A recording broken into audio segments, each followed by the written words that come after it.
Gold, trusted gold buyers. మీరు తాకట్టు పెట్టిన బంగారాన్ని విడిపించి ఈ రోజు ఉన్న మార్కెట్ ధరకు కొనబడను.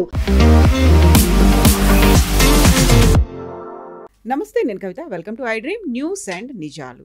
సర్దార్ వల్లభాయ్ పటేల్ 150వ జన్మదినం ఏక్తా దివస్ సందర్భంగా ప్రధానమంత్రి నరేంద్ర మోదీ కీలకమైనటువంటి వ్యాఖ్యలు చేశారు. కశ్మీర్ ఇష్యూ ఇంకా రగులుతూనే ఉండడానికి ప్రధాన కారణం అప్పటి ప్రధాని నెహ్రూయే అని ఆయన చేసినటువంటి వ్యాఖ్యల మీద ఇప్పుడు కాంగ్రెస్ పార్టీ భగ్గుమంటోంది, మండిపడుతోంది. యాక్చువల్గా ఆ టైంలో ఏం జరిగింది, ఎందుకని కశ్మీర్ ఇష్యూ ఇంకా సాల్వ్ కావట్లేదు? మనతో పాటుగా ఉన్నారు సీనియర్ జర్నలిస్ట్ సురేష్ కొచ్చాతిల్ గారు. హలో సార్, నమస్తే. సో ప్రతిసారి కశ్మీర్ గురించి మాట్లాడుకున్నప్పుడల్లా నెహ్రూ ప్రస్తావన తప్పకుండా వస్తుంది. బట్ నిన్న కూడా మాట్లాడారు ప్రధానమంత్రి Narendra Modi. So 150th birth యానివర్సరీకి సందర్భంగా. సో ఎందుకని కాంగ్రెస్ పార్టీ దాన్ని ఖండిస్తోంది? చరిత్ర తెలియకుండా మోదీ మాట్లాడాడు అనే మాట ఎందుకు వస్తోంది? కాంగ్రెస్ వాళ్ళ దగ్గర చరిత్ర చెప్పండి, అది బెస్ట్. ఎందుకంటే వాళ్ళే అంటారు కదా మోదీకి తెలియదని. సర్దార్ పటేల్ గారి గురించి కొంచెం చదువుకోమని చెప్పండి ముందు. సర్దార్ పటేల్ భారతదేశంలో ఉన్న 560 ఆడ్ ప్రిన్స్లీ స్టేట్స్ని మర్జ్ చేశారు ఒక సంవత్సరంలో.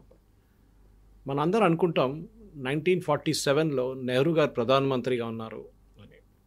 కాదు, మన కాన్స్టిట్యూషన్ ఫామ్ అయింది 1950లోనే.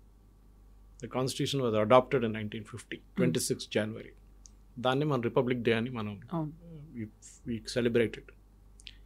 అప్పుడు దాకా ఫ్రమ్ 1947 ఆగస్ట్ 15th టు 26 జనవరి 1950 దాకా ముగ్గురు కలిసి భారతదేశాన్ని పరిపాలించారు. చక్రవర్తి రాజగోపాలాచారి, సర్దార్ పటేల్, జవహర్లాల్ నెహ్రూ. జాయింట్లీ ఏ డిసిషన్ తీసుకోవాలన్నా వీళ్ళు ముగ్గురు అగ్రీ చేయాలి. నెహ్రూ ఒకరే కాదు. కానీ ఏం చేశారంటే 1947లో మనకు అందరు తెలిసిందే ప్రాబ్లం ఎక్కడొచ్చిందంటే 560 ప్రిన్స్లీ స్టేట్స్ని 46 నుంచే పటేల్ అండ్ పటేల్ గారి అసిస్టెంట్ ఒకరు ఉన్నారు, ఐసీఎస్ ఆఫీసర్, మేనోన్, వీపీ మేనోన్, వీళ్ళిద్దరు కలిసి మొత్తం కన్విన్స్ చేసి ఒక్కొక్కరితో మాట్లాడి వాళ్ళు మొత్తం మీరు ఇది మీకు ఫెసిలిటీ ఇది ఉంటుంది అని చెప్పి అందరి దగ్గర సిగ్నేచర్స్ తీసుకున్నారు. 4 రాష్ట్రాలకి ప్రాబ్లం ఉండే: ట్రావెన్కోర్, హైదరాబాద్, జూనాగఢ్ అండ్ జమ్మూ కాశ్మీర్. నలుగురికి 4 ఇష్యూస్ ఉండే.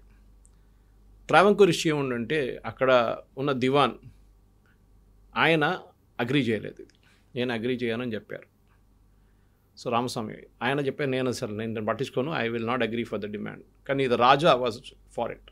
తిరునాల్ వాళ్ళ royal family they were for merger with Indian union. కానీ ఆయనకు ఒక్కటే ఉండే, పద్మనాభ స్వామి గుడి మా దగ్గర ఉండాలి, ఇది మా గుడి, అది మీరు తీసుకోకూడదు అని చెప్పి which government of India agreed అని. సో వాళ్ళు విలీనం అయిపోయారు. వాళ్ళు what ever you want to call it, they became a part of Indian union. Next was Junagadh. Junagadh problem ఏంటంటే అక్కడున్న రాజా నేను డైరెక్ట్ పాకిస్తాన్తో మర్జ్ అయిపోతున్నా అని చెప్పి రాసి ఇచ్చేసాడు. But Patel said nothing doing, I will not agree to it, మీరు ఏమైనా చేసుకోండి అన్నారు. అక్కడ ఒక ప్రధానమంత్రి ఉండే, జుల్ఫికర్ అలీ భుట్టో వాళ్ళ ఫాదర్, ఈ was the prime minister of Junagadh. ఆయనది ఈయన ఎంత పెద్ద గేమ్ ఆడారు. సో లాస్ట్లో పటేల్ గారు అన్నారు, సరే ఎవ్రీథింగ్ ఈజ్ ఫైన్ అని చెప్పి ఇండియన్ ఆర్మీని తీసుకొచ్చి బార్డర్ గడ పెట్టారు. Now will see what you do అని చెప్పేసి ఇమ్మీడియట్గా వాళ్ళు పారిపోయారు ఇద్దరు. అండ్ ఎంటైర్ థింగ్ పాకిస్తాన్ వైపు వెళ్ళిపోయారు వాళ్ళు. So Junagadh was sorted out. So Travancore, Junagadh sort out అయిపోయి ఇంకా 2 మిగిలి ఉన్నాయి, ఒకటి జమ్మూ కాశ్మీర్ అండ్ హైదరాబాద్. హైదరాబాద్తో ఏం చేశారంటే ఒక స్టాండ్ స్టిల్ అగ్రిమెంట్ సైన్ చేశారు. పటేల్ గారికి తెలుసు ప్రాబ్లం ఏంటనేది, ఎందుకంటే Jammu Kashmir is the bigger issue, దీని తర్వాత మనం హ్యాండిల్ చేసుకోవచ్చు, నాకు ప్రాబ్లం లేదు హ్యాండిల్, ఎందుకంటే వీళ్ళకి ల్యాండ్ నుంచి సీ కనెక్షన్ లేదు హైదరాబాద్కి. మనం ఎప్పుడైనా ఏదైనా ఒక రెబెలియన్ ఏదైనా చేయాలంటే ఒక సీ కనెక్షన్ ఉండాలి ఒకటి. మీకు ఆయుధాలు తెచ్చుకోవడానికి ఏదైనా కానివ్వండి, మీరు ఎంత ఆయుధాలు ఎయిర్క్రాఫ్ట్ తెచ్చుకుంటారు, అప్పుడన్నీ పాత ఎయిర్క్రాఫ్ట్లు ఉండే, పెద్ద ఎయిర్క్రాఫ్ట్ ఏం లేకుండా. దానికోసం నిజాం గోవాతోని పోర్చుగీస్తో నెగోషియేట్ చేశారు, మాకు ఒక ల్యాండ్ రూట్ ఇస్తారా సీకి అని చెప్పి. వాళ్ళు అంగీకరించలేదు. సో నెహ్రూతో మాట్లాడిన నెహ్రూ ఏమన్నారంటే రాజా హరిసింగ్ ఇంకా అగ్రీ చేయలేదు యాక్సెషన్కి. ఇన్ఫ్యాక్ట్ సర్దార్ అని చెప్పి ఆ సినిమాలో కూడా ఆ సీన్ ఉంది, చాలా బాగా చేశారు దాన్ని క్లియర్గా చూపిస్తున్నారు. హిస్టరీ కూడా మీరు రీసెర్చ్ చేసి చూస్తే ఆ రోజు ఈయన పాకిస్తాన్ వైపు నుంచి వస్తున్న ఇర్రెగ్యులర్స్ అంటారు వాళ్ళని, ట్రైబల్స్ అనుకున్నారు. వాళ్ళు శ్రీనగర్ వైపు వస్తున్నారు, బారాముల్లా శ్రీనగర్ నుంచి వస్తున్నప్పుడు రాజా హరిసింగ్ ప్యానిక్ అయిపోయారు.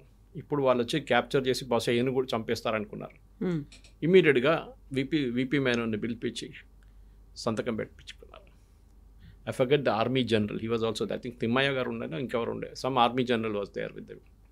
ఇమ్మీడియట్లీ ఢిల్లీకి వెళ్ళిపోయి VP Menon handed over the papers.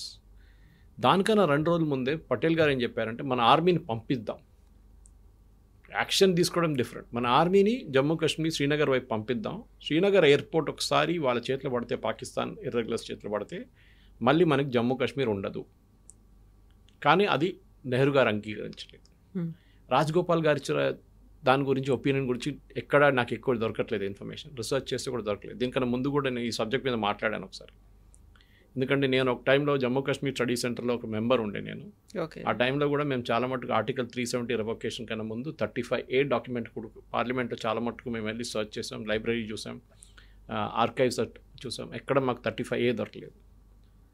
మన ప్రేక్షకులు కూడా అర్థం చేసుకోవాలి, ఇది 2 సపరేట్ తీసుకొస్తాను తర్వాత, 35A ఏంటి 370 ఏంటి అనేది. సో ఇమీడియట్గా సైన్ చేశారు.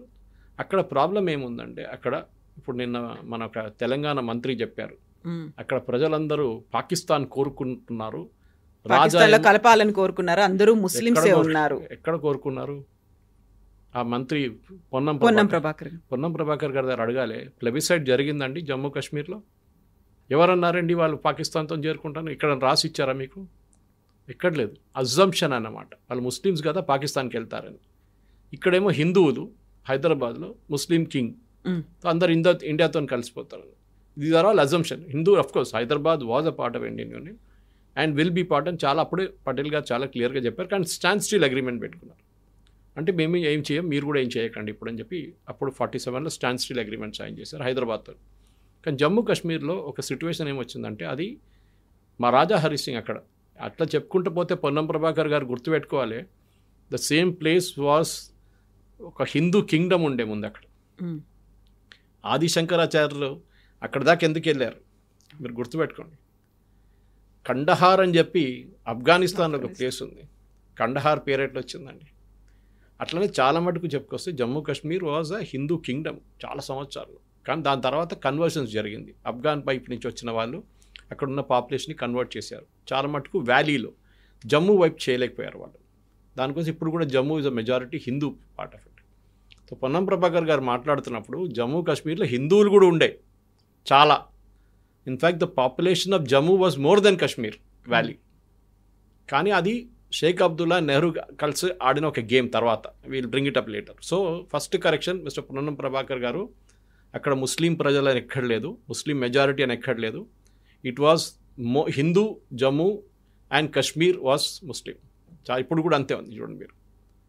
సో ఆ ఎక్స్క్యూజ్ లేదు. ఈ పటేల్ గారు చెప్పింది, పటేల్ గారు చేసిందని మోదీ గారు చెప్పింది కరెక్టే. మోదీ గారు మాట్లాడే ముందు రీసెర్చ్ చేసి మాట్లాడతారు, ఆయన అట్టిగా ఏదో వెళ్ళి వాగడం కాదు. సో చాలా మటుకు హిస్టరీ తెలియాలంటే అది ఈ గేమ్లో ఎట్లా రాజా హరి సింగ్ ఏం చేశారు, సంతకం ఎప్పుడు పెట్టారు, ఇండియన్ ఆర్మీని పంపించారు, మనం వాళ్ళని బారాముల్లా నుంచి తిరగొట్టి మళ్ళీ ఇంకా ముందుకెళ్ళి మనం almost we had all of that with us. కానీ నెహ్రూ ఏమో ఇప్పుడు ఆపేద్దాం, మనం ఇప్పుడు అక్కర్లేదు, we will go to United Nations అన్నారు. అన్నిటికంటే పెద్ద తప్పు పటేల్ గారు అన్నారు ఆ టైంలో, జవహర్ తుమ్ జో గల్తీ కర్ రే హో బహుత్ బడా గల్తీ హై, మీరు చేస్తున్న తప్పు చాలా పెద్ద తప్పు. జనరేషన్స్ ఇండియాలో భారతదేశంలో ఉన్న జనరేషన్ దీనికి సఫర్ అవుతారని చెప్పారు మీరు యునైటెడ్ నేషన్స్కి వెళ్ళిన దానికి. ఎందుకు మీరు యునైటెడ్ నేషన్స్కి వెళ్తున్నారు? పాకిస్తాన్కి లెజిటిమసీ ఇవ్వడానికి వెళ్తున్నారని అడిగారు పటేల్ గారు. ఇన్ఫ్యాక్ట్ సర్దార్ అనే సినిమాలో సీన్ ఉంది, ఆల్ ఇండియా రెడీకి వెళ్తున్న పటేల్ గారు బయట కూర్చొని ఉంటారు, నెహ్రూ వెళ్ళి లోపల ఆల్రెడీ అనౌన్స్ చేసేసారు we are going to United Nations. Pakistan చప్పట్లు కొట్టుకున్నారు. Of course his great grandson is also doing the same thing. Pakistan వైపు ఉన్న మన జట్లు పోయినాయి, మన ఎయిర్ ఫోర్స్ పోయింది, మన ఆర్మీ పోయింది అని చెప్పి మనోడు ఏడ్చుకుంటూ ఉంటారు రాహుల్ గాంధీ. ఎనీవే, దాని తర్వాత ఆ పాకిస్తాన్ నుంచి ఇర్రెగ్యులర్స్ వాళ్ళు ఏమన్నారంటే ట్రైబల్స్ అన్నారు. వీళ్ళు ట్రైబల్స్ కాదు, వాళ్ళు రెగ్యులర్ ఆర్మీ వాళ్ళు ఉన్నారు. కార్గిల్ ఆడిన అదే గేమ్ వాళ్ళు ముందు కూడా ఆడారు, భారతదేశంలో విలీనం అయిపోయారు. అప్పుడు ఏమైందంటే షేక్ అబ్దుల్లా నెహ్రూ కలిసి గేమ్ ఆడారు. అది చాలా డర్టీ గేమ్. వాళ్ళు ఏం చెప్పారు, స్పెషల్ స్టేటస్ ఇద్దాం జమ్మూ కాశ్మీర్కి. ఎక్కడ అడగలేదు, రాజా హరి సింగ్ అడగలేదు, మనం ఇవ్వలేదు. కానీ నెహ్రూ అండ్ షేక్ అబ్దుల్లా కలిసి పటేల్ గారు సీన్ నుంచి పోయిన తర్వాత 50లో ఆఫ్టర్ పాస్ట్ అవే ఈ సీన్ తీసుకొచ్చారు. ఏం చేశారు, ఆర్టికల్ 370 అండ్ ఆర్టికల్ 35A. 370 మన అందరికీ తెలిసిందే, దాన్ని రివోక్ చేశారు గవర్నమెంట్. అంటే 35A కూడా రివోక్ చేశారు. దో ప్రధాన్ దో నిషాన్ కభీ నీ హో సక్తా అని చెప్పి బీజేపీ వైపు నుంచి ఒక పిలుపు వస్తుంది. అదెందుకు? 2 ప్రధానమంత్రులు, 2 జెండాలు. ఇమాజిన్, ఇప్పుడు రివోక్ చేసేదాకా కశ్మీర్ కూడా సపరేట్ ఫ్లాగ్ ఉండే. ఆ ఫ్లాగ్ ఏమో ఇండియన్ యూనియన్ ఫ్లాగ్తో సేమ్ లెవెల్లో ఫ్లై అవుతుండే. మన ఫ్లాగ్ కూడా ఏం చెప్తుంది, మన ఫ్లాగ్ కన్నా పైన పక్కన ఈక్వల్ లెవెల్ ఉండకూడదు. కానీ నెహ్రూ అగ్రీ చేశారు దానికి. ఆలోచించారు. ఇది ఆయన ఆడిన గేమ్ అనమాట. 370లో చాలా మట్టుకు వాళ్ళకి ఫ్రీడమ్ ఇచ్చారు. అంటే మీ ఓన్ హైకోర్టు, మీరు జ్యుడిషియల్ సిస్టమ్, అపీల్స్ లేదు, ఎస్సీ ఎస్టీకి రిజర్వేషన్ లేదు. ఆలోచించండి, కాంగ్రెస్ వాళ్ళు చెప్పాల్సింది పొన్నం ప్రభాకర్ గారు, నెహ్రూ గారు ఎస్సీ ఎస్టీ ఓబీసీలకు బీసీలకు ఎందుకు రిజర్వేషన్ ఇవ్వలేదు జమ్మూ కాశ్మీర్లో ఇప్పుడు దాకా. 370 రివోక్ అయిన తర్వాతనే వాళ్ళకి ఇదంతా వచ్చింది మొత్తం. దానికన్నా ముందు అక్కడెక్కడ బీసీ రిజర్వేషన్లు ఇచ్చారు అంతేగాని మొత్తం ఇవ్వలేదు. ఎందుకు? సెకండ్ థింగ్, దీనికన్నా డేంజరస్ ఆర్టికల్ 35A ఉండే. 370 అప్పుడు కూడా మనం రివోక్ చేస్తే అంత పెద్ద ప్రాబ్లం లేకపోతుంది, కానీ ఉండే. 35A was an ordinance. ఒక ఆర్డినెన్స్కి 6 months షెల్ఫ్ లైఫ్ ఉంటుంది. దాని తర్వాత అది ఎక్స్పైర్ అయిపోతుంది ఆటోమేటిక్గా. డాక్టర్ రాజేంద్ర ప్రసాద్ దగ్గర ఈ ఆర్డినెన్స్ తీసుకొని నెహ్రూ గారు వెళ్ళినప్పుడు రాజేంద్ర ప్రసాద్ గారు అడిగారంట, ఇట్స్ ఆన్ రికార్డ్, ఈ ఆర్డినెన్స్ని ఎప్పుడు మీరు పార్లమెంట్లో తీసుకెళ్ళి పాస్ చేసేస్తానని చెప్పారంట. అది ఎప్పుడు చేయలేదు. ఇన్ఫ్యాక్ట్ ఆ డాక్యుమెంట్ దొరకడానికి చాలా మాకు కష్టపడాల్సి వచ్చింది. అది ఎక్కడో దాచిపెట్టారు. ఎక్స్పైర్ అయిన ఆర్డినెన్స్ మీద ఆల్మోస్ట్ 75 సంవత్సరాలు, 72 అని పెట్టుకోండి, 72 సంవత్సరాలు దాని రూల్స్ పాటించి నెహ్రూ గారు, షేక్ అబ్దుల్లా అప్పటి నుంచి ఆడిన గేమ్ మోదీ గారు వచ్చి రివోక్ చేసిన దాకా నడుచుకున్నారు. 35A is a most dangerous than 370. అంటే రెండిట్లో చట్టాలు ఉన్నాయి. ఫర్ ఎగ్జాంపుల్ ఒక చట్టం నేను చెప్తాను మీకు. కశ్మీర్లో ఉన్న ఒక అమ్మాయి, కశ్మీరీ అమ్మాయి ఒక భారతదేశంలో ఉన్న ఒక అబ్బాయితో పెళ్లి చేసుకుంటే, ఒక జెంటిల్మెన్తో పెళ్లి చేసుకుంటే ఆమెది ప్రాపర్టీ మొత్తం పోతుంది. The same time if she marries somebody from Pakistan, occupied Kashmir or Pakistan, ఆమె ప్రాపర్టీ ఎక్కడ పోతుంది? రిటర్న్ అవుతుంది. అలాగే ఆలోచించండి. నెక్స్ట్ డర్టీ గేమ్ ఆడింది. ఆర్డినెన్స్తో కనెక్షన్ లేదు, కానీ వీళ్ళే నెహ్రూ ఏం చెప్పారంటే, షేక్ అబ్దుల్లా డిమాండ్ ఉండే, ఎప్పుడు కశ్మీర్లో, జమ్మూ కాశ్మీర్లో ముస్లిం ముఖ్యమంత్రి ఉండాలి. ఫస్ట్ ప్రధానమంత్రి అని చెప్పారు. దాని తర్వాత సర్దార్ పటేల్ వీళ్ళందరూ, దానికన్నా ముందే ప్రాబ్లం ఉండే, ప్రధానమంత్రి కావాలని చెప్పి సర్దార్ పటేల్ వెళ్ళిన తర్వాత కూడా చాలా మటుకు అబ్జెక్ట్ చేశారు క్యాబినెట్లో ఉన్నవాళ్ళు. నెహ్రూతో చెప్పారు, ప్రధానమంత్రి విల్ నాట్ బి అలౌడ్, భారతదేశానికి ఒకటే ప్రధానమంత్రి ఉంటారు, జమ్మూ కాశ్మీర్కి సపరేట్ ప్రధానమంత్రి ఇవ్వలేమని చెప్తే చీఫ్ మినిస్టర్ అని చేశారు. ఎప్పుడు ముస్లిం చీఫ్ మినిస్టర్ ఉండాలి కంపల్సరీ అని చెప్పారు షేక్ అబ్దుల్లా. దానికి ఏం చేయాలి? ఇప్పుడు జమ్మూ కాశ్మీర్లో కశ్మీర్ వ్యాలీలో ఉన్న సీట్స్ పెంచేశారు. ఆలోచించండి, కశ్మీర్ వ్యాలీలో ఉన్న సీట్లు పెంచారు. ముస్లిమ్స్ తక్కువ ఉన్నా కానీ పాపులేషన్ ఎక్కువ చూపించి సీట్లు ఎక్కించేశారు. అదే టైంలో మెజారిటీ హిందూ ఉన్న జమ్మూలో సీట్లు తగ్గించేశారు. సో ఇప్పుడు కూడా అదే నడుస్తుంది చూడండి. ఇప్పుడు కొంచెం పాపులేషన్ వాళ్ళది ఎక్కువైంది, ఎందుకంటే పాపులేషన్ గ్రోత్ హిందువుల్లో ఎప్పుడు తక్కువనే ఉంటుంది, ముస్లిమ్స్లో ఎప్పుడు ఎక్కువనే ఉంటుంది వాళ్ళది. ఇప్పుడు మీరు హైదరాబాద్ చూడండి, మీరు మలప్పురం చూడండి, మీరు కిషన్గంజ్ చూడండి, మీరు వెస్ట్ బెంగాల్ చూడండి. వెస్ట్ బెంగాల్లో మీరు చూసుంటారు, ఆ రోజు డేటా వచ్చింది కదా ఎలక్షన్ కమిషన్ది. వెస్ట్ బెంగాల్ డెకెడల్ పాపులేషన్ అంటే 10 సంవత్సరాల రైజ్ ఇన్ పాపులేషన్ ఇస్ 16%. కానీ అక్కడున్న ఓటర్ బేస్ 86% పెరిగింది. 16% మంది పుట్టారు, కానీ 86% మందికి ఓటర్ ఐడి కార్డులు ఉన్నాయంట. న్యాచురలీ ఆ 60-70% బయట నుంచి వచ్చారు. అది చాలా క్లియర్ అన్నమాట. దానికి భయపడుతుంది. Anyway, that is not a matter of this subject of the debate. Population demography అనేది బాగా మారుతూ వచ్చింది. దానికి తగ్గట్టుగానే అక్కడ ఉన్నటువంటి వసతులు కావచ్చు, ఇవ్వాల్సినటువంటి ఫెసిలిటీస్, ఇవన్నీ కూడా మారుతూ ఉంటాయి కదా. డెఫినెట్గా. ఎందుకంటే మన్మోహన్ సింగ్ గారు ఒకసారి చెప్పారు, Muslims have the first right on the resources of India అని. అంటే ముస్లిమ్స్కి ఫస్ట్ ప్రయారిటీ ఉంది రిసోర్సెస్ కోసం, హిందువులకు కాదు అని మన్మోహన్ సింగ్ గారు ఒక స్టేట్మెంట్ ఇచ్చారు ప్రధానమంత్రిగా ఉన్నప్పుడు. ఆ ఏ కాంటెక్స్ట్ ఇచ్చారు మన అందరికి తెలిసింది, ఓట్ల కోసం. అజరుద్దీన్ని క్యాబినెట్ చేర్చింది అందరికి తెలిసింది. ఇన్ని రోజులు అజరుద్దీన్ గుర్తులేని అజరుద్దీన్ ఇప్పుడు ఎట్లా గుర్తొచ్చారండి మీకు ఎలక్షన్ కన్నా కొన్ని రోజుల ముందు? ఎందుకంటే అక్కడ ముస్లిం ఓట్లు రావాలి జూబ్లీహిల్స్, రావట్లేదు అని తెలిసిపోయినప్పుడు ఇమ్మీడియట్గా అజరుద్దీన్ని క్యాబినెట్లో తీసుకున్నారు. It is not that he will do anything, ఆయన అక్కడ పోటీ చేసి ఓడిపోయిన క్యాండిడేట్ అని. సో జమ్మూ కాశ్మీర్లో జరిగింది ఇది. సో పొన్నం ప్రభాకర్ గారు చెప్పేటప్పుడు హిస్టరీ ఒకసారి చదువుకోమని చెప్పండి, చాలా clear. There are books on Sardar Patel, research material ఉంది. ఏం కాకపోతే ఆయన కెవాడియాకి వెళ్ళమని చెప్పండి. నేను మోదీ గారు వెళ్ళారు చూడండి, అక్కడికి వెళ్ళమని చెప్పండి. I have gone there. Beautiful museum ఉంది దాని కింద, మెయిన్ స్టాచ్యూ కిందనే, చాలా పెద్దది. దాంట్లో డీటెయిల్డ్ హిస్టరీ ఉంది. మీకు అక్కడ నిలబడేది మొత్తం చూడాలంటే మీకు ఒక 5-6 గంటలు పడుతుంది. But we're on conducted tours, మాకు ఎక్కువ టైం దొరకలేదు మాకు. సో దాని తర్వాత సౌండ్ అండ్ లైట్ షో ఉండే, అదంతా ఉండే అన్నమాట. Because we had gone as guest of Gujarat government ఆ టైంలో. సో మనం ఏం అర్థం చేసుకోవాలంటే హిస్టరీని ట్విస్ట్ చేసి చెప్పడం కాదు. మోదీ గారు చెప్పిన దానికి మీరు జవాబు ఇవ్వండి. You show it with proof that ఎక్కడైనా అక్కడున్న ప్రజలు, కశ్మీర్లో ఉన్న ప్రజలు మేము పాకిస్తాన్తో విలీనం అయిపోతాం, పాకిస్తాన్ వైపు వెళ్తామని ఎక్కడైనా వాళ్ళు ప్లెబిసైడ్ చేశారా? In fact we argued against plebiscite. Plebiscite అంటే ఒక ఓటింగ్, మీరు ఇటువైపా అటువైపా అని, అంతే. 2 క్వశ్చన్లే ఉంటుంది. Do you want merge with Pakistan, do you want merge with India? అది చేస్తామని చెప్పి మనం కూడా నెహ్రూ గారు వెళ్ళి అష్యూరెన్స్ ఇచ్చారు. ఆలోచించండి, నెహ్రూ గారు వెళ్ళి అష్యూరెన్స్ ఇచ్చారు పాకిస్తాన్కి. యునైటెడ్ నేషన్స్ కూడా వెళ్ళి అష్యూరెన్స్ ఇచ్చారు, మేము ప్లెబిసైడ్ కండక్ట్ చేస్తాం జమ్మూ కాశ్మీర్లో, ప్రజలు ఏం కోరుకుంటాం మేము అదే చేస్తాం. అక్కడ ప్రజలు మేము పాకిస్తాన్ చేరిపోతామంటే ఏం చేస్తుండే అప్పుడు? మెజారిటీ ఎవరున్నారు అక్కడ? కానీ పటేల్ గారు వీళ్ళందరూ దానికన్నా ముందు, పటేల్ గారు లేరనుకోండి, పటేల్ గారి కన్నా ముందు తర్వాత వచ్చిన క్యాబినెట్లో ఉన్న వాళ్ళు కండిషన్ పెట్టారు దాంట్లో, ప్రొవైడెడ్ పాకిస్తాన్ వెకేట్స్ పాకిస్తాన్ ఆక్యుపైడ్ కాశ్మీర్. అంటే పాకిస్తాన్ ఆక్యుపైడ్ కాశ్మీర్ నుంచి బయటకు వెళ్తే మొత్తం పాకిస్తాన్ ఆక్యుపైడ్ కాశ్మీర్ అండ్ ఇప్పుడున్న కాశ్మీర్ 2 కలిపి ఒక ప్లెబిసైడ్ చేద్దాం. ఆ టైంలో మీకు గుర్తుంటుంది, Ladakh was also a part of Jammu Kashmir. Ladakh population చాలా తక్కువ, దాంట్లో హాఫ్ ఏ బుద్ధిస్ట్ పాపులేషన్ ఉంది. ఐ థింక్ 160,000 ఉన్నాయి, దాంట్లో 80,000 బుద్ధిస్ట్ ఉంటారు, మిగతా 80,000 ఇప్పుడు ఉన్నది కార్గిల్ వైపున షియా ముస్లిమ్స్. సో హిస్టరీ తెలుసుకోవాలంటే ఏం అక్కర్లేదు, చాలా మెటీరియల్ ఉంది. పొన్నం ప్రభాకర్ గారు చదవండి. మోదీ గారు చెప్పింది 100% కరెక్ట్, దాంట్లో తప్పెక్కర్లేదు. 2-3 మిస్టెప్స్ చేశారు. అదే రోజు ఫస్ట్ డేనే ఇండియన్ ఆర్మీని పంపిస్తే మనం చాలా మట్టుకు ఇప్పుడున్న పాకిస్తాన్ ఆక్యుపైడ్ కాశ్మీర్ కూడా మన దగ్గర ఉంటుండే. అది నెహ్రూ గారు చేసిన తప్పు. దానికి డిబేటబుల్ పాయింట్, ఎందుకంటే రాజా హరి సింగ్ సైన్ చేయలేదు అని చెప్పి పోస్ట్పోన్ చేశారు.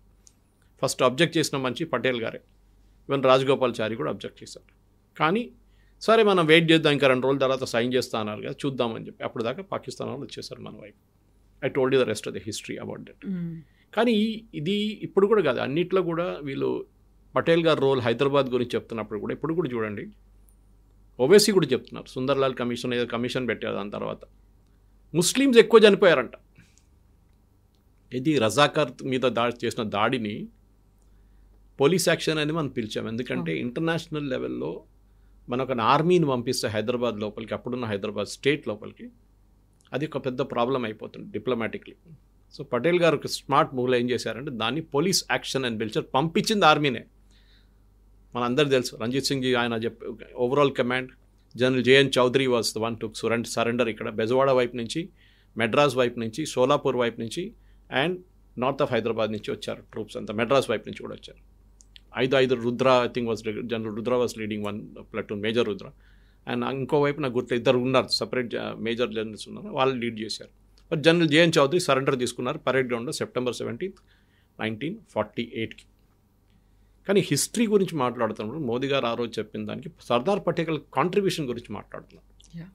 పటేల్ గారు లేకుంటుండే భారతదేశం ఇప్పుడు ఒక 560 ముక్కలై ఒక సపరేట్ ప్రధానమంత్రి ఉంటుండే. మన శ్రీనగర్ కాలనీ ఒక సపరేట్ ప్రధానమంత్రి ఉంటుండే. శ్రీనగర్ కాలనీకి ఎగ్జాంపుల్ ఇస్తున్నాను మీకు. అంత చిన్న రీజన్స్ ఉండే అనమాట. 10 కిలోమీటర్లు స్క్వేర్ మీటర్, 10 స్క్వేర్ కిలోమీటర్లు, 20 స్క్వేర్ కిలోమీటర్లకు ఒక రాజా. దండయాత్రలు ఉండేది, గొడవలు ఉండేది. ఇప్పుడు ఆలోచించండి. మీకు ఎగ్జాంపుల్ ఇవ్వాలంటే జర్మనీ తీసుకోండి. బిస్మార్క్ ఆ టైంలో జర్మనీని జర్మనీ చేయడానికి ఎంత కష్టపడ్డారు వాళ్ళు. ఒకటే రిలీజియన్ అండ్ మోస్ట్లీ 1 డైలెక్ట్. మన దగ్గర ఎన్ని రిలీజియన్స్ ఉండే, ఎన్ని డైలెక్ట్స్ ఉందో ఆలోచించండి. ఎంత లాంగ్వేజెస్ ఉన్నాయి, దాని డైలెక్ట్స్ ఎంత, దీన్ని కలిపారు. Italy had the same problem.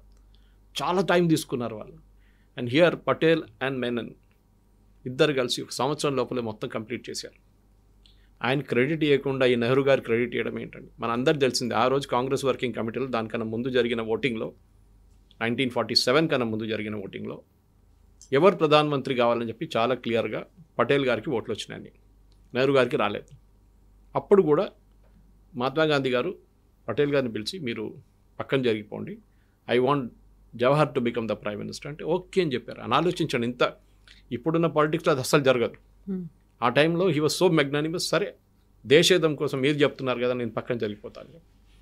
దానికన్నా ముందు కూడా ఉండే, మీకు గుర్తుంటుంది Kavitha garu, the problem was with Subhash Chandrabose. Subhash Chandrabose Congress నుంచి బయటికి ఎందుకు వెళ్ళారంటే మీకు గుర్తుంటుంది, I think it was the Tripura కాంగ్రెస్లో పట్టాభి సీతారామయ్య గారు క్యాండిడేట్గా పోటీ చేస్తున్నారు అగేన్స్ట్ సుభాష్ చంద్రబోస్. పట్టాభి సీతారామయ్య గారు ఏమో గాంధీ గారి క్యాండిడేట్. అండ్ గాంధీ గారు పిలిచి చెప్పారంట సుభాష్ చంద్రబోస్కి, on record, this is also there in this memories, నేను ఇది పట్టాభి సీతారామయ్య నా క్యాండిడేట్ చేస్తున్నాను, నేను సపోర్ట్ చేస్తున్నా, ఆయన ఓడిపోతే నేను ఓడిపోయినట్లా. సుభాష్ చంద్రబోస్ గెలిచి ఏం చేస్తే మొత్తం కాంగ్రెస్ వర్కింగ్ కమిటీలో ఉన్న అందరు కలిసి ఆయన వ్యతిరేకంగా గాంధీ ఒక క్యాంపెయిన్ నడిపించారు. సుభాష్ చంద్రబోస్ నెక్స్ట్ డే రాజీనామా చేసి కాంగ్రెస్ ఇడిసేసి ఫార్వర్డ్ బ్లాక్ అనే పార్టీ పెట్టుకున్నారు. సో ఇది అంబేద్కర్ గారితో జరిగింది. Ambedkar was never in Congress by the way, ఆయన ఎప్పుడు కాంగ్రెస్ పార్టీలు లేకుండే. కానీ నెహ్రూ క్యాబినెట్ నుంచి రిజైన్ చేసిపోయారు. దాని తర్వాత 2 సార్లు లోక్సభకి పోటీ చేశారు అంబేద్కర్ గారు, మీకు గుర్తుంటుంది. ఒకసారి ఔటర్ ముంబై నుంచి, ఇంకోసారి తానే వైపు నుంచి, ఎక్కడి నుంచో 2 సార్లు గెలవలేదు, ఓడిపోయారు. 2 సార్లు ఓడిపోయారు. 2 సార్లు ఓడించింది నెహ్రూ. పర్సనల్ ఇంట్రెస్ట్ తీసుకున్నారు.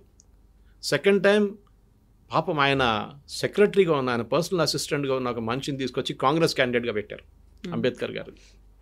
ఆలోచించండి ఎంత hurt he would have felt. గెలవకూడదు అంబేద్కర్, ఏ పరిస్థితుల్లో కూడా లోక్సభకి రాకూడదు అని చెప్పి నెహ్రూది ఒక ఏం చెప్తారు, he had very very strong opinion about. దానికోసం పర్సనలీ క్యాంపెయిన్ చేసి అంబేద్కర్ గారిని ఓడించిన మనిషి నెహ్రూ. కాంగ్రెస్ వాళ్ళు ఇక్కడ వెళ్ళి అంబేద్కర్ గారి స్టాచ్యూ మీద దండలు వేసే టైంలో ఇది గుర్తుపెట్టుకోవాలి. And he told very clearly, నెహ్రూకి చెప్పారు క్యాబినెట్ రిజైన్ చేస్తున్నారు, ముఖం మీద పడేసి వెళ్ళిపోయారు paper, I'm resigning. Hindu code గురించి ఉంటే that's a different debate altogether, ఆ బిల్ గురించి. But he had a very strong opinion. అది చాలా క్లియర్. కానీ ఇప్పుడు ఏం చెప్తారు, బీజేపీ వాళ్ళు అంబేద్కర్ గారిని ఇన్సల్ట్ చేస్తూ అంటారు. Sir I have no debate, వాళ్ళు బీజేపీ క్యాండిడేట్, బీజేపీ రిప్రజెంటేటివ్ని పిలిపించుకొని మీరు డిబేట్ చేసుకోవచ్చు వాళ్ళు. కానీ హిస్టరీ నుంచి కోట్ చేసేటప్పుడు హిస్టరీ కోట్ చేయాలి. మన ఏదో ఆర్గనైజ్డ్ హిస్టరీ కాదు కోట్ చేసేది. Left is Romila తాపారి, Irfan hubby రాసిన హిస్టరీ కాదు మన హిస్టరీ.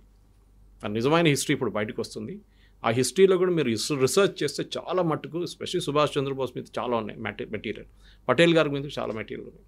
ఇన్ఫ్యాక్ట్ పటేల్ గారు డిప్రెషన్లో వెళ్ళిపోయి ఆయన హెల్త్ ఇంత పాడిపోయి లాస్ట్ చనిపోయారు ఆయన. He would stayed on for another 5-6 years easily. కానీ ఈ నెహ్రూ చేసిన కుట్రతోనే, ఆయన చేసిన క్యాంపెయిన్ కన్సిస్టెంట్గా పటేల్ గారిని కిందకి దింపడానికి ట్రై చేస్తున్న మనిషి తానే. పటేల్ గారు లాస్ట్లో ఈ అటు కంప్లీట్గా బెడ్ రిడన్ అయిపోయారు. దాని తర్వాత హీ వెంట అవి. పటేల్ గారు పోయిన తర్వాత కూడా ఆమె వాళ్ళ కూతుర్ని చూసుకోలేదు గవర్నమెంట్ ఆఫ్ ఇండియా, అస్సలు పట్టించుకోలేదు. భారతరత్న ఎప్పుడు ఇచ్చారండి ఆయనకి, ఆలోచించండి. వీళ్ళందరూ వాళ్ళకి ఇచ్చుకున్నారు భారతరత్న. నెహ్రూ ఉన్నప్పుడు నెహ్రూకి ఇచ్చుకున్నారు భారతరత్న. ఇందిరాగాంధీ ఉన్నప్పుడు ఇందిరాగాంధీకి ఇచ్చుకుంది. రాజీవ్ గాంధీ పోయిన తర్వాత ఇచ్చారు. పటేల్ గారికి ఎన్ని సంవత్సరాల తర్వాత, పటేల్ గారికి 49లో రావాలంటే, 50లో రావాలంటే, సరే రిపబ్లిక్ వచ్చిన తర్వాత ఇద్దామంటే why it was Bharat Ratna not given. ఆయనకి ఎందుకు ఇవ్వలేదు? ఇది ప్రాబ్లం.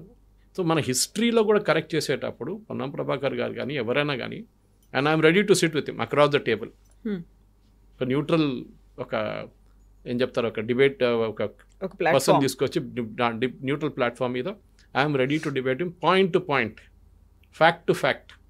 ఏం జరిగింది అప్పుడు పటేల్ గారికి, నెహ్రూ గారికి ఏం జరిగింది, పటేల్ గారికి, అంబేద్కర్ గారికి ఏం జరిగింది అన్నది. ఎందుకంటే ఇట్ ఈస్ న్యాచురల్. చాలామంది అన్నారు పటేల్ గారిని బీజేపీ హైజాక్ చేసుకొని తీసుకెళ్ళిపోయారని. బిఫోర్ దట్ బోస్ గారిని హైజాక్ చేసుకొని తీసుకెళ్ళిపోయారు. బోస్ గారి స్టాచ్యూ ఎందుకు పెట్టలేదండి ఢిల్లీలో కర్తవ్య పట్ల? దానికన్నా ముందు నెహ్రూ గారు వచ్చి చేశారా? చేయలేదు కదా. మోదీ గారు చేశారు తర్వాత కర్తవ్య పథ్లో సుభాష్ చంద్రబోస్ స్టాచ్యూ. ఇప్పుడు హైదరాబాద్లో మీద అడుగుతున్నానండి, సర్దార్ పటేల్ గారి స్టాచ్యూ ఎక్కడ ఉందని చెప్పండి కవిత గారు. ఇందిరాగాంధీ అంటే మీరు చెప్తారు అక్కడ ఇక్కడ, నెహ్రూ అంటే నెహ్రూ కూడా చెప్తారు అక్కడ ఇక్కడ చాలా చోట్ల. సర్దార్ పటేల్ గారి స్టాచ్యూ ఎక్కడుంది? ఉండే ఒకటి మేజర్ స్టాచ్యూ ఉన్నది మన సికింద్రాబాద్ స్టేషన్ దగ్గర. అంత నెగ్లెక్ట్ అన్నమాట. ఒక భారతదేశం చేసిన మనిషిని అసలు పట్టించుకోలేదు వీరెవరు, కాంగ్రెస్ వాళ్ళు. దాన్ని బీజేపీ హైజాక్ చేసి తీసుకెళ్తే దాంట్లో తప్పేం లేదు. మీరు మీ పాపను చూసుకోకపోతే, పిల్లని చూసుకోకపోతే ఇంకోరు చూసుకుంటారు అంతే. మీరు మీ ముసలాన్ని చూసుకోకపోతే ఇంకొకరు వచ్చి చూసుకుంటారు అంతే. వాళ్ళు క్రెడిట్ తీసుకుంటే తీసుకొనియండి, అంత అయిపోయింది కదా. You have not done it. Bharat Ratna ఇవ్వలేదు. Never acknowledge this position in history. భారతదేశాన్ని వీళ్ళు కంప్లీట్గా ఒక యూనిట్ చేసిన దాన్ని వాళ్ళ కూతురు చూసుకోలేదు మీరు, మణిబెన్. దిస్ ఇస్ కంప్లీట్గా. ఇన్ఫ్యాక్ట్ మీరు బిలీవ్ చేయరు Kavitha garu, he was such a strong man Patel. ఆయన లాయర్గా ఆర్గ్యూ చేస్తున్న case, I think you must be knowing this. ఆయన లాయర్గా ఒక కేసు ఆర్గ్యూ చేస్తున్నప్పుడు వాళ్ళ వైఫ్ చనిపోయారని చెప్పి న్యూస్ వచ్చింది. She was suffering from cancer. ఆయన పీస్ పేపర్ చూసుకొని పాకెట్లో వేసి ఆర్గ్యూ చేశారు. కేసు గెలిచారు. ఆ రోజు గెలిచిన తర్వాత జడ్జికి చెప్పారు, I have to leave because my wife has passed away. Commitment చాలా ఇంపార్టెంట్. నెహ్రూ చేయలేదని చెప్పట్లేదు ఎవరు. నెహ్రూ చేయలేదు. Nehru was more of a playboy అని కూడా చెప్పాను నేను. బట్ హీ వాజ్ మోర్ ఒక ఇమేజ్ క్రియేట్ చేశారు. ఇప్పుడు ఏమనంటే నెహ్రూ ఐఐటి పెట్టాడు, నెహ్రూ ఐఐఎమ్స్ తీసుకొచ్చారు, నెహ్రూ ఇస్రో చేసింది. సారీ, ఇస్రో నెహ్రూ కాదు, సంబంధమే లేదు ISRO. HAL before independence it is the private company, దాన్ని టేక్ ఓవర్ చేసుకున్నారు అంతే. It is the private company. I think the Walchand group వాళ్ళది ఉండే అనుకుంటారు. అది తీసుకొని వీళ్ళు హెచ్ఏఎల్ని కన్వర్ట్ చేసుకున్నారు. నెహ్రూ గారు ఇస్రో చేశారు, నెహ్రూ గారు అది తీసుకొచ్చారు, దాన్ని పెద్ద పని చేశారండి. నెహ్రూ గారు తీసుకొచ్చిన ఈ సోవియట్ సోషలిస్ట్ ఎకానమీతోని మన ఇక్కడ పడున్న ఇప్పుడు కూడా చైనా కన్నా చాలా వెనకకి వెళ్ళిపోయాం. మనతో ఇండిపెండెన్స్ వచ్చిన సౌత్ కొరియా ఎక్కడికి వెళ్ళింది చూడండి, షిప్ బిల్డింగ్లో number 1 in the world, electronics చాలా హెడ్ ఆఫ్ అస్. మనతోని రికవర్ అయిన సెకండ్ వరల్డ్ వార్ తన రికవర్ అయిన అదే టైంలో జపాన్ ఎక్కడికి వెళ్ళిపోయింది చూడండి వాళ్ళు. మన ఈ సోషలిస్ట్ మోడల్ ఈ 5-year ప్లాన్లు పెట్టుకొని మొత్తం దేశాన్ని ధ్వంసం చేశాం. Again debatable point, I'm willing to debate on it. మనకిట ఇది కాకుండా if you had gone with the capitalist model, మన దేశం మ్యానుఫ్యాక్చరింగ్లో చైనా కన్నా నంబర్ 1 వెళ్ళిపోతుంది. ఎందుకంటే టిల్ 1990 మన 1980 కూడా వీఆర్ ఈక్వల్ విత్ చైనా మ్యానుఫ్యాక్చరింగ్లో. దాని తర్వాత చైనా ముందుకు వెళ్ళిపోయింది.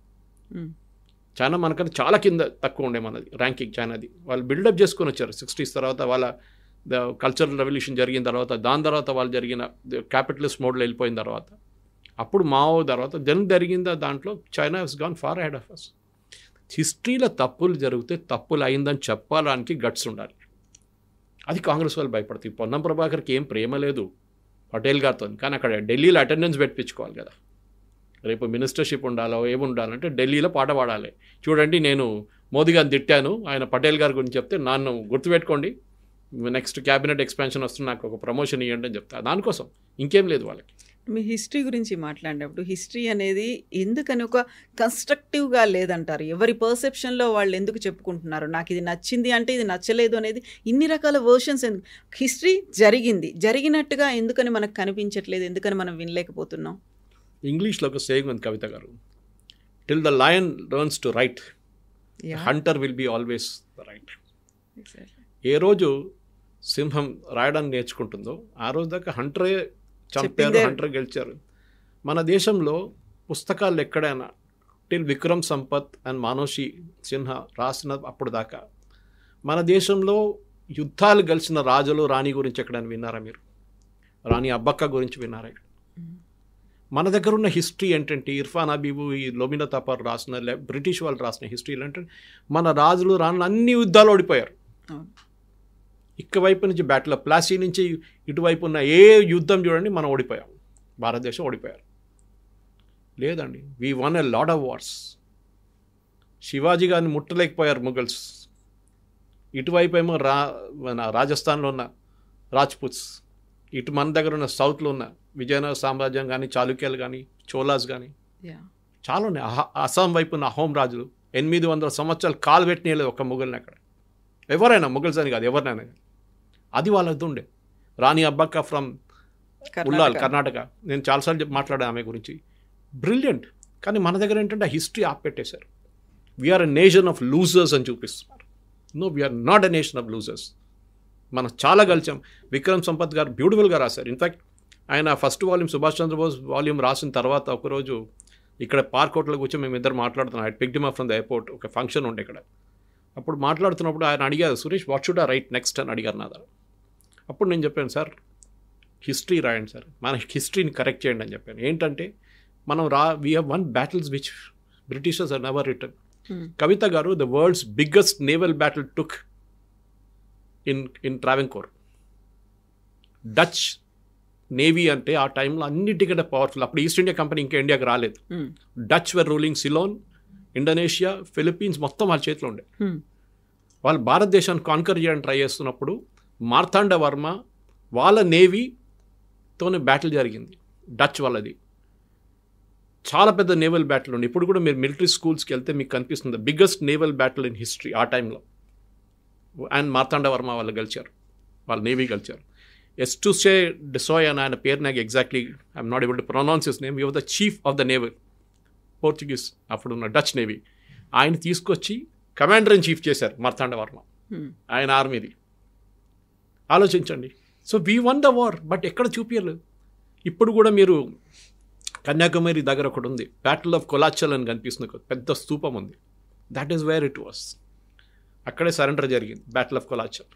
కానీ మన పిల్లలకి హిస్టరీ బుక్స్లో ఎక్కడిది ఉండదు. ఇది ప్రాబ్లం అనమాట. మనదంటే మనం ఓడిపోయాం. సాంబాజీ సినిమా వచ్చేదాకా అందరికీ అట్లా జరిగిందా మనకు తెలియదు కదా. ఎందుకంటే చూపిస్తుంది ఏంది మనకి, జోధా అక్బర్, అక్బర్ ద గ్రేట్, ఔరంగజేబ్ కూడా గ్రేట్ అంటారు వీళ్ళు కావాలంటే. ఇది problem. So we have to show. దానికోసం భయపడుతున్నారు. ఎన్ఈపీ ఇంప్లిమెంట్ చేయమని చెప్పి Kerala government, Tamil Nadu government, west Bengal government ఎందుకు భయపడుతున్నారు? ఎన్ఈపీలో మనం ఏం చెప్తున్నాం, new education policy, that we have to bring in the real history.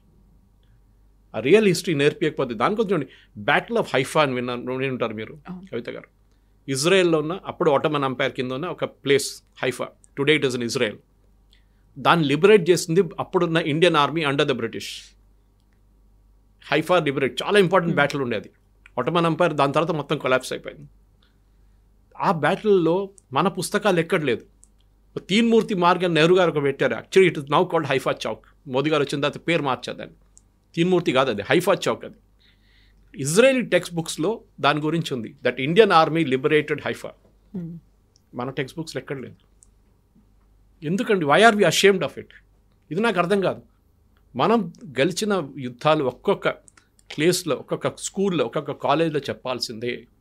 అది మీరు ఏ పుస్తకం అని తీసుకుని, not recommending any books, but doctor Vikram Sampath కానీ మనోషి రాసిన బుక్స్ బ్రిలియంట్. మనోషి 2 బుక్స్ వచ్చినాయి, సాఫ్రన్ సోర్డ్స్ అని చెప్పి 1 and 2. It is beautifully readable books. అది హిస్టరీలో ఉండాలి. సో మీరు అడిగిన ప్రశ్నకి కశ్మీర్ నుంచి మొదలై మన ఇండిపెండెన్స్ దాకా వచ్చేటప్పుడు చాలా మట్టుకు హిస్టరీని లెఫ్టిస్ట్ హిస్టోరియన్స్ మొత్తం చేంజ్ చేసేసారు. This was the deal between Indira Gandhi and Jyoti Basu. మీకు గుర్తుంటుంది ఇది, వీళ్ళు ఎట్లా వచ్చారు అకాడమిక్స్లోని. దానికి ఎంత పెద్ద స్టోరీ ఇంకోటి ఉంది. లెఫ్టిస్ట్ కేరళలో ఈఎంఎస్ నంబూదిరిపాట్ గవర్నమెంట్ ఫామ్ చేసిన తర్వాత దాన్ని డిస్మిస్ చేసింది నెహ్రూ. ఆలోచించండి, డెమోక్రటిక్లీ ఎలక్టెడ్ ఫస్ట్ కమ్యూనిస్ట్ గవర్నమెంట్ ఉంది, వాళ్ళని డిస్మిస్ చేశారు నెహ్రూ. కమ్యూనిస్ట్ వాళ్ళు థ్రెట్ దాట్ అని చెప్పి డిస్మిస్ చేశారు. దాని తర్వాత వెస్ట్ బెంగాల్లో కమ్యూనిస్టులు వచ్చినప్పుడు తర్వాత జ్యోతిబాసు అక్కడి నుంచి ఎక్స్పాన్షన్ ప్లాన్ చేస్తున్నప్పుడు ఇందిరాగాంధీ ఒకరోజు జ్యోతిబాసుని పిలిపించి, మీరు వెస్ట్ బెంగాల్ నుంచి బయటికి రాకండి, మీకు ఏం కావాలి చెప్పండి అని అడిగారు. నాకు 25%, ఫస్ట్ 50 అన్నారు. 50 నుంచి అకాడమిక్స్ మా వాళ్ళు ఉండాలి, అంటే మా ప్రొఫెసర్స్ కానీ లెక్చరర్స్ కానీ వైస్ ఛాన్సలర్స్ అంతా మా లెఫ్టిస్ట్ వాళ్ళు ఉండాలి. ఇందిరాగాంధీ అగ్రీడ్. హిస్టరీ మా వాళ్ళు రాస్తారు, అది ఉంది. ఎందుకంటే ఒకసారి మీరు చిన్న పిల్లల బ్రెయిన్లో you are nation of losers losers losers losers అని చెప్తే వాళ్ళు కూడా మొత్తం సైక్ అయిపోతారు. వాళ్ళు కూడా అదే మెంటాలిటీకి వచ్చేస్తాం, మనం ఓడిపోతాం, మనం ఏం చేస్తాం, మన కింగ్స్ రాజులంతా యూజ్లెస్ ఉండే ఆ టైంలో. కాదండి, they were brilliantly Brave. So ఈ జ్యోతిబాసు ఇందిరాగాంధీ కలిసిన గేమ్ ఆడినా అది పెద్ద, నేను మాట్లాడుకుంటే ఇంకో ½ అవర్ పోతుంది దానికి. ఆ టైం నుంచి హిస్టోరియన్స్ ఇప్పుడు కూడా చూడండి, జేఎన్యూ లాంటి ప్లేస్లో, జాదవ్పూర్ యూనివర్సిటీ లాంటి ప్లేస్లో, మన దగ్గర హెచ్సియూలో కూడా ఉండే ముందు, ఇప్పుడు అక్కడ అయిపోయింది, ఎఫ్లూలో ఉండే మన దగ్గర చాలా యూనివర్సిటీస్ చూడండి leftist. Even private universities, Azeem Premji university లాంటి యూనివర్సిటీలో, టిస్ట్ లాంటి ప్లేస్లో. ఎందుకంటే ఒకసారి మీరు యంగ్ ఏజ్లో ఎవరినైనా బ్రెయిన్ వాష్ చేస్తే వాళ్ళు పెద్ద అయినప్పుడు కూడా they will still remain with the same thought process. కానీ ఒక సేయింగ్ ఉంది, if you're a communist at 18 you got a brain in the right place. ఒక 18 years ఉన్నప్పుడు మీ కమ్యూనిజం మీ బ్రెయిన్లో ఉన్నప్పుడు your brain is, but at 30 if you're still a communist your brain is in the wrong place. ఎందుకంటే మీరు అప్పుడు దాకా మీకు రియాలిటీ వచ్చేస్తుంది, ఈ కమ్యూనిజం అది ఏంటని, ఇదంతా ఫేక్ అని చెప్పేసి. ఇప్పుడు నక్సలైట్లు సరెండర్ చేస్తున్నారు చూడండి, అట్లనే అయిపోతుంది లాస్ట్. సో దానికోసం యూ షుడ్ ఎన్ష్యూర్ మన పిల్లలకి జమ్మూ కాశ్మీర్ హిస్టరీ ఒకటే కాదు, పొన్నం ప్రభాకర్ చెప్పిన హిస్టరీ కాదు, మోదీ గారు చెప్పిన హిస్టరీ కూడా చెప్పక్కర్లేదు. ఐఎమ్ నాట్ సేయింగ్ మోదీ గారు చెప్పింది అంత కరెక్ట్ అని. You deduce from the historical material on hand.